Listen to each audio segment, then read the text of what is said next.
Today we're making my favourite, the achari. Start with a pan, get it nice and warm. Add a tablespoon of olive oil, vegetable oil. We're using mustard oil today. Coat the base of the pan. When that pan's nice and hot, add your chicken. So stir fry the chicken for about 3 or 4 minutes until it's properly sealed. Now we're ready to add the sauce. Add about 1/4 of a jar of water. Swirl that around. Add that into the pan. Stir that in. Bring it to the boil. So while that chicken's cooking, I'm going to chop 1 red chilli and add that into the pan as well, because I like mine a little bit hot.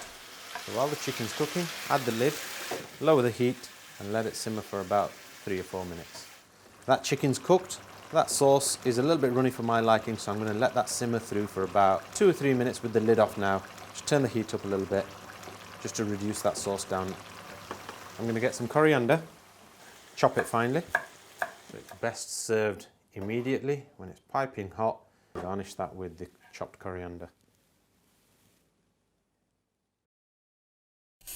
Homemade chicken achari served with fresh naan.